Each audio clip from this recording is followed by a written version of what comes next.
Gotta be honest with you, every game going forward since that loss to the Los Angeles Lakers because of, well, reasons. I'm gonna challenge that.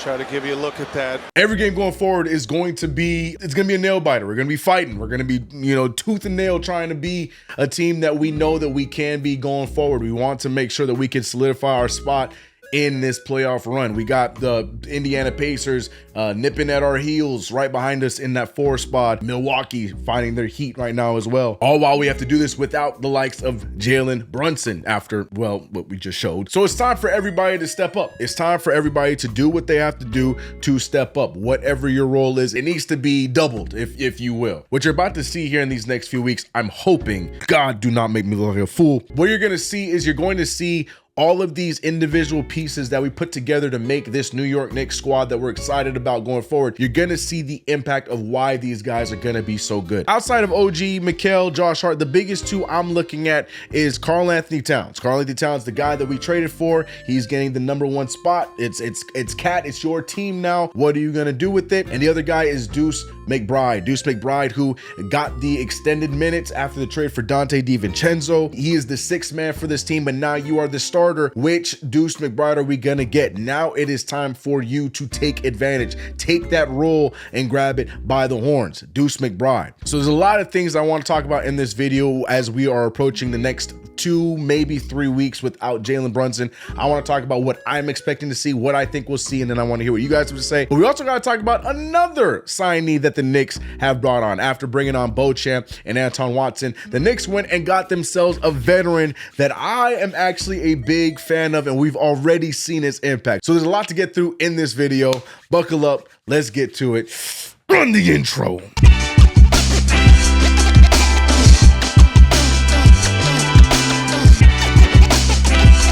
What's good, CK Crew? It's your boy CK2K, and welcome back to another video. If you haven't already, subscribe to the channel, hit the notification bell. Don't forget to like this video. My apologies. First week, I'm starting the Tuesday-Thursday schedule. I don't upload on Thursday. You're a big fat phony. My bad. Video today, video on Thursday. Stay with me. I promise you we're going to get ourselves right. But yeah, big win last night. Knicks take out the Sacramento Kings by almost 30 points off of a great scoring effort from everybody in the starting 5. Everybody starred in their role. Like I mentioned in the beginning of this video, you saw everybody play to their role perfectly. Karl-Anthony Towns took the reins as the #1 scorer for this team. Almost another double-double for him. 26 points, 9 rebounds. We saw Deuce McBride explode in the first quarter for 15 of what eventually became his 21 points. Josh Hart was shooting with no fear after a few games of him pump faking to death. Josh Hart now having the belief in his jump shot, letting that thing fly, shooting 4 for 6 from 3. Mikal Bridges was 2 assists away from a double-double,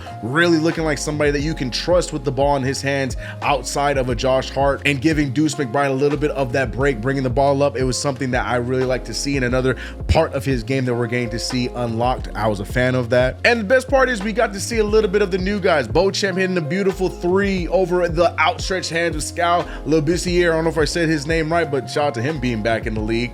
But you're seeing a little bit of Beauchamp. You know, we got to see the Kolek minutes that you guys wanted to see. So it was cool to see just a well-rounded game by the New York Knicks ending in a 29-point victory. And like I said, between the Clippers game and this Sacramento Kings game, you're getting a good read of what this Knicks team is going to look like, or should look like, the next few weeks without Jalen Brunson. And I gotta be honest with you, man, I went from being skeptical and worried to feeling pretty confident in what we can do the next few games coming through. Our schedule is an easy one, but it's definitely one where we could surprise and take some wins the more we start to trust one another and the more these guys start to play in their role. I mean, immediately after the injury, you see OG Anunoby and Mikal Bridges' roles just absolutely skyrocket, which you expect them to. Mikal Bridges in the Los Angeles Clippers game had no fear shooting the ball. You're seeing him look for his shot more, driving to the basket. He had 6 free throws, which is the most free throws he's had in a singular game all season long this year. And he just looked like a different person. And he arguably looked the same way in the Sacramento game. But once you saw OG and you got Cat and you got Deuce going, Mikal Bridges stepped into this role of being the playmaker, which, as I mentioned, was 2 assists away from getting a double-double in this one. So you're seeing these guys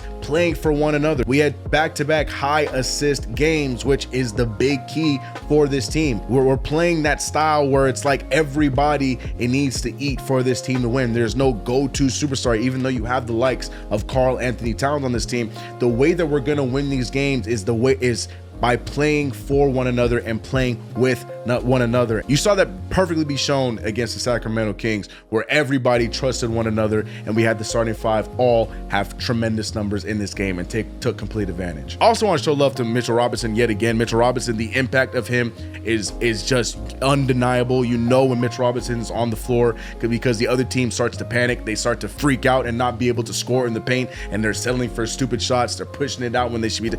All kinds of crazy chaos is ensued when Mitchell Robinson's on the floor. So shout out to Mitchell Robinson. But the main key going forward in these next few games is it's going to take everyone. This is not a one-person job. I know in theory, when it comes down to the clutch, you're going to want to get that ball to Karl Anthony Towns. That is all well and good. But for this team to reach its potential without Jalen Brunson for the next few weeks, it's going to take everybody starring in their roles.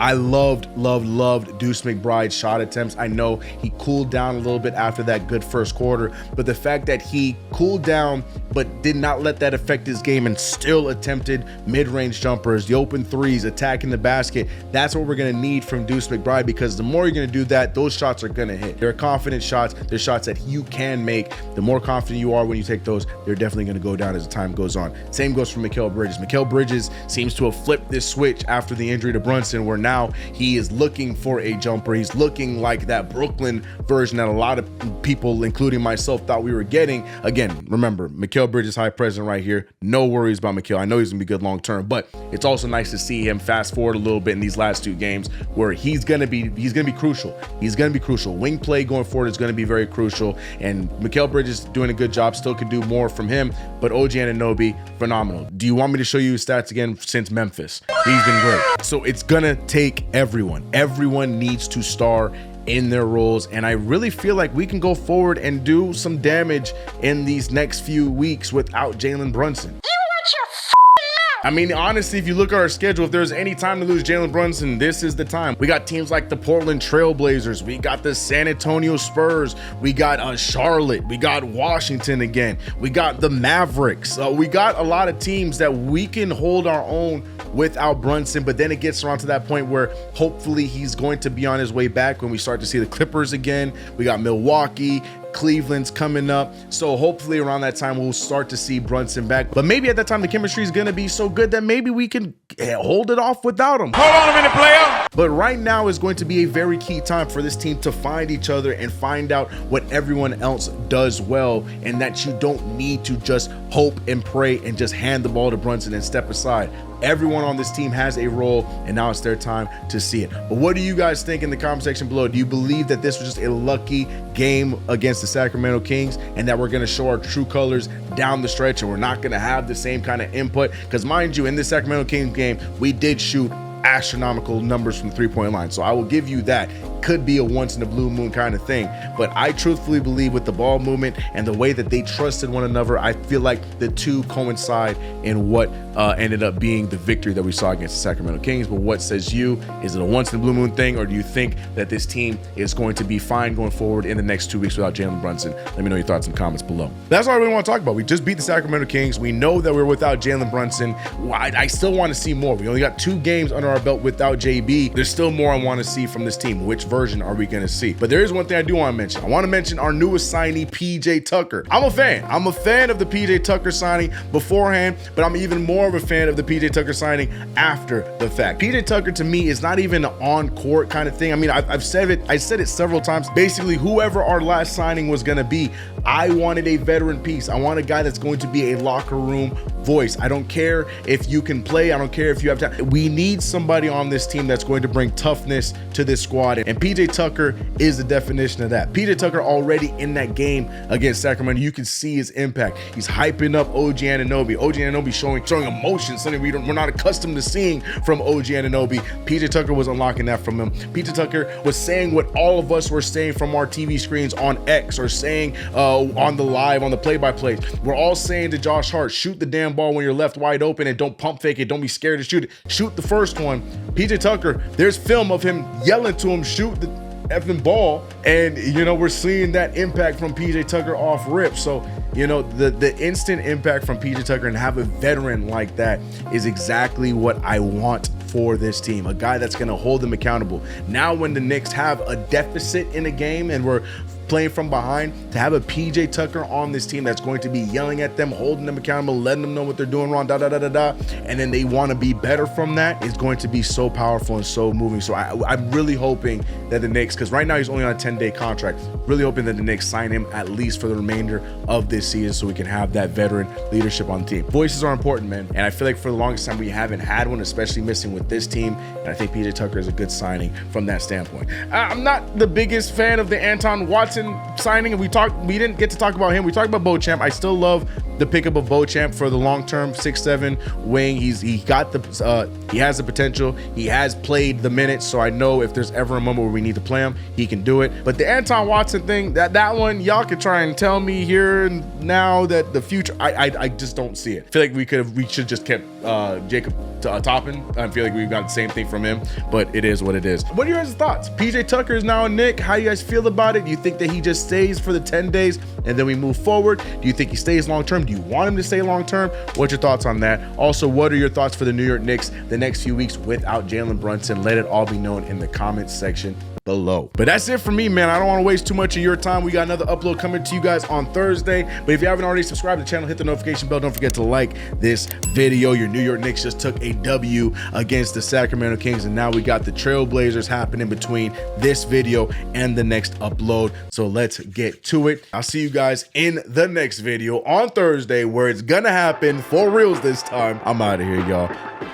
Let's go Knicks. Peace.